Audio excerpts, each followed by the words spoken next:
This video is brought to you by the god of the wind himself, Hermes, who was notoriously lazy but also smart, because let's face it, he was able to rule the entire universe despite barely doing anything because he just found ways to delegate. Just like you can find ways to delegate your work with Zapier, the easiest way to automate your work and free up time in your day. Now back to our story about another famous lazy guy, Fabius Maximus, born around 280 BC in the Roman city of Tibur.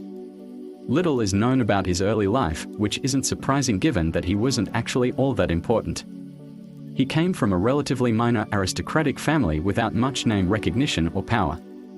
And he would probably have remained this way for the rest of his life if not for two things: the fact that he was related to the powerful Claudii family and the Second Punic War raging across Italy. You see, the war with Carthage was going poorly for Rome. In 218 BC, the brilliant Carthaginian general Hannibal had marched his army across the Alps and invaded Italy. A year later, he utterly crushed the Roman armies at the Trebia River, killing or capturing nearly 20,000 Roman soldiers. And then in 216 BC, Hannibal destroyed a larger Roman force at the Battle of Cannae. There, according to Polybius, 80 standard-bearers, 400 cavalrymen and 3,000 infantrymen were killed, while the surviving Romans fled in terror. According to Livy, it was a slaughter. Thousands upon thousands of Roman citizens were slain, dying horribly in the sight of their countrymen. All their camp followers, women and children, were slain. The victors made no prisoners. To put it bluntly, Rome was being utterly humiliated by Hannibal, so much so that the Roman Senate didn't know what to do. They wanted to keep fighting, but they didn't know how. But luckily for Rome, Fabius Maximus became consul for the year 215 BC, and he had an idea, a strategy, one might call it, the Fabian strategy, named after Fabius Maximus, the lazy general. The genius plan was simple. It consisted of three parts. First, don't fight Hannibal. He was, after all, arguably the greatest military commander in history, and Rome didn't stand a chance in a direct confrontation. So don't do that. Second, make sure that the whole Roman countryside is fortified. This way, Hannibal couldn't march through the Italian peninsula and sack Roman cities. Third, raise a massive army of 80,000 foot soldiers and 6,000 horsemen, and then do anything with it. Fabius Maximus spent most of his time avoiding Hannibal instead of fighting him. You could say that he just ran away. And sure, if you're used to the typical brash, in-your-face Roman generals, this strategy sounds absolutely ridiculous. And it was, and that's why it wouldn't work. If he was a regular general, it would have been a total disaster. But Fabius Maximus wasn't a regular guy.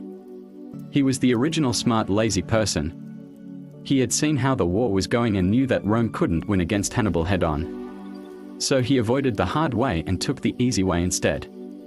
Fabius Maximus knew that if he just hung back and didn't engage, Hannibal would get bored and eventually leave. Sure enough, Hannibal got frustrated. He chased the Romans around the Italian peninsula for years, trying to bait them into a trap, but the Romans never took the bait. Fabius Maximus and his men simply refused to engage. They just kept retreating into their fortified positions, slowly draining Hannibal's resources. For instance, at the River Sangro, Fabius Maximus built a strong camp near the river's only bridge and refused to budge. Hannibal tried everything, even flooding the plains around the camp, but he couldn't dislodge the Romans. Eventually, Hannibal got so pissed off that he sent his brother Hasdrubal to invade central Italy, hoping that the Romans would come out of their camp to defend the city of Asculum and stop him from marching south. But guess what? Fabius Maximus didn't take the bait again. Instead, he marched north and forced Hasdrubal to flee back to Spain. Then in 212 BC, Hannibal finally decided to give up and sailed back to Africa to defend Carthage against invading Numidians. And that was the end of the war. After Hannibal left, the Romans kicked ass. They pursued him all the way to the coast and defeated his remaining forces. Then they assembled a navy and crossed over to North Africa to lay siege to Carthage. Rome had won. So you might be thinking, great story, but this doesn't really have anything to do with me, right? Well, hold on a second. The thing is, despite how we usually think of history, there are only a few stories that have ever really happened in human history. Throughout most of history, people weren't exactly keeping track of who did what when, at least not in any systematic way. So we have almost no idea what most people were doing throughout most of human history. For every story we know, there are literally thousands more that we don't. And those stories matter because in many ways, history is just a collection of stories that we tell ourselves about the past.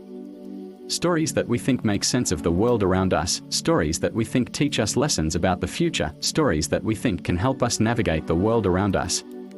And stories can change. Throughout history, people have told different stories about the past to fit their current needs. We tend to think that the way we currently tell a story is the only way to tell it, but it's not. It's just the way we've settled on telling it now. I mean, think of any story you've heard recently. Chances are it's been told and retold so many times that the original details have been lost.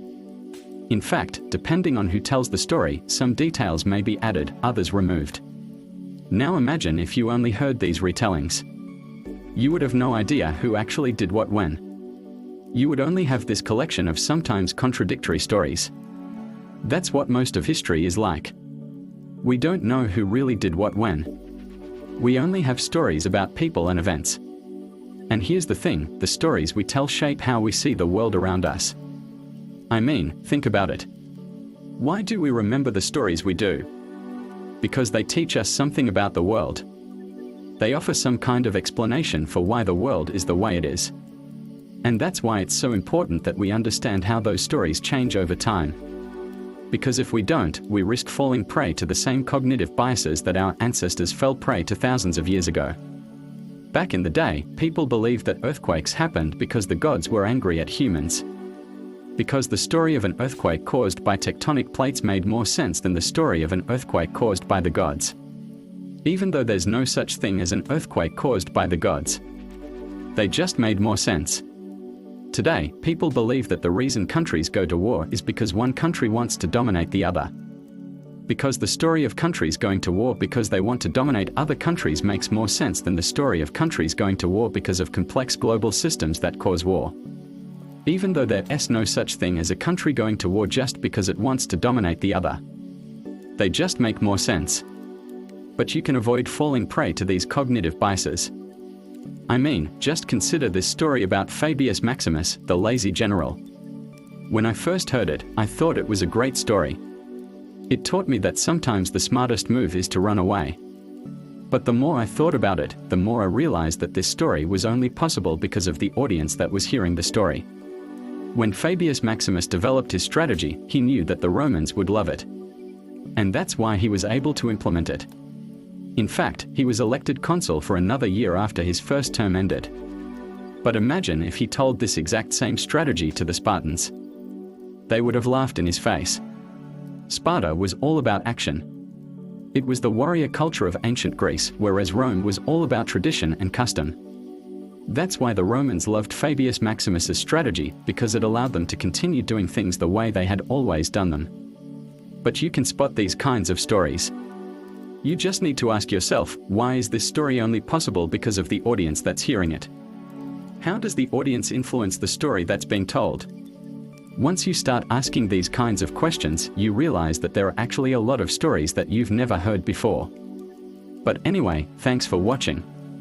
This video was brought to you by the God Homies and by my patrons.